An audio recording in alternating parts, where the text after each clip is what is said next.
Welcome back. As we have been reporting, former President Trump says that he is now the target of the January 6th grand jury investigation. Trump, writing in a statement yesterday, deranged Jack Smith sent a letter giving me a very short 4 days to report to the grand jury, which almost always means an arrest and an indictment. Fox's Sean Hannity asked Trump about it last night during a town hall on Fox. Watch.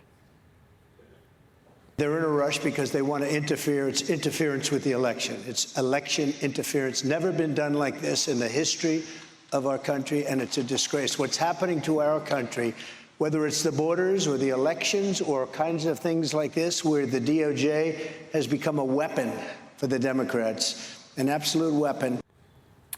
Joining me right now is New York Congresswoman, House Republican Chairwoman, and member of the House Armed Services Committee, Elise Stefanik. Congresswoman, it's good to see you. Thanks very much for being here this morning. I know you spoke with Trump yesterday about a potential indictment tied to this case. Tell us about it. Well, I did speak with President Trump. I speak with President Trump on a weekly basis. I'm a strong supporter, and I've endorsed President Trump because we need to save this country. And look at Joe Biden's Department of Justice. It has become an arm of the Democrat political operation, weaponized against Joe Biden's top political opponent. If you look at the polling, Maria, every single day, Joe Biden's numbers are plummeting. Meanwhile, President Trump's numbers continue to go up. And it is not a coincidence, Maria, that the same week that House Republicans are having a hearing today, actually, hearing from two IRS credible whistleblowers highlighting the politicization of the investigation into Hunter Biden to shield the Biden family member from equal justice under the law, is the same week that Jack Smith makes this announcement. So this is, the American people see this for what this is, which is the weaponization, which is un-American, of the Department of Justice against Joe Biden's political opponents. Yeah, but what can you do about it, Congresswoman? This keeps happening over and over again, and we're seeing the fight that you and your colleagues are putting up. But what can you do? You send a letter, you do a hearing. At the end of the day, you need a willing partner in the Department of Justice, and that's Joe Biden's DOJ.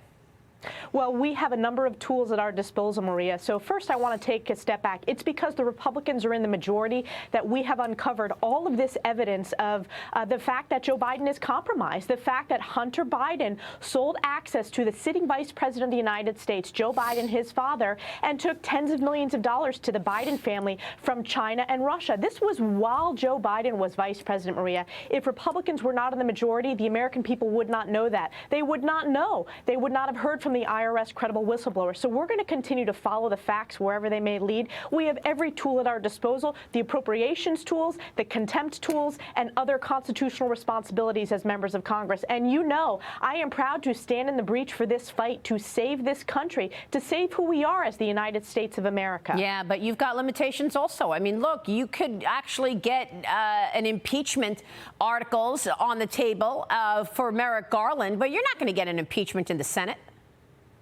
Well, Maria, we will look at every option. I have always said we will use every tool at our disposal. But unlike the Democrats, we're going to do the proper investigation. And we have great committee chairs in Jim Jordan, Jamie Comer, and Jason Smith, who are conducting this hearing this week. And we will follow the evidence and continue to shine a spotlight on, again, the fact that the President of the United States is compromised and that there's been criminal behavior within the Biden family. This is just stunning. It is also stunning, Congresswoman. You're introducing new legislation which would push back against Chinese and Russian ties to U.S. colleges and stop U.S. taxpayer money from funding those countries' militaries. Congresswoman, tell us about it, because we know that right now the White House keeps leaking this idea that it's about to put these new rules in place, but they never materialize, which, again, raises the question of, is this president compromised? Because he tries to make out like he's going to come up with something to push back on communist China, and yet what is he actually doing? Sending one cabinet member after another to get embarrassed on the global stage. Well, you're exactly right, Maria. Joe Biden is weak on China.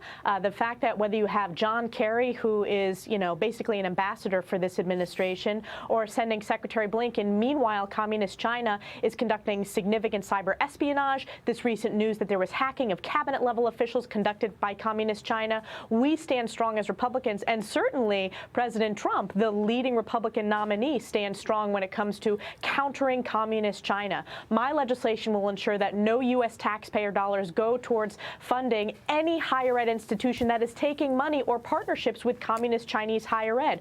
We've seen a history of communist China trying to make inroads in our education system through their Confucius Institutes, and it was us as Republicans that banned Confucius Institutes. So we need to shield and ensure that no taxpayer dollars go towards funding communist Chinese propaganda. Yeah, we'll see. They've been able to infiltrate a lot of areas of this economy and have been very successful in doing it. That's the CCP. The Israeli president is delivering an address to the joint meeting of Congress today, marking 75 years of Israel's independence. House lawmakers voted 412 to 9 yesterday, passing a resolution to affirm America's support for Israel and condemn anti-Semitism. And that was in response to what Congresswoman Pramila Jayapal said about Israel over the weekend. Let's play that so our audience knows what she said. Watch. I want you to know that we have been fighting to make it clear that Israel is a racist state, that the Palestinian people deserve self-determination and autonomy. Yeah, there was no condemnation of that comment from the White House. Jayapal voted yesterday to approve the resolution, though, Congresswoman. Your reaction? Well, look at her words. It is a vile anti-Semitic statement, and this is becoming more and more pervasive in today's Democrat Party, and the silence is deafening from the Democrat leadership. House Republicans stand strongly with Israel. It's one of our greatest and most important allies. We are honored to host the president of Israel, Isaac Herzog, for a joint session address.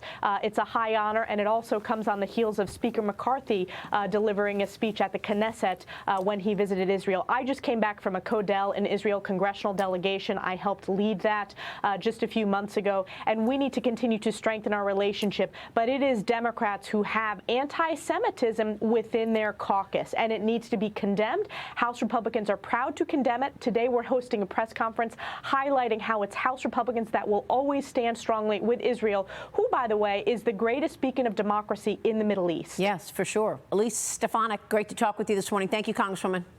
Thank you, Maria.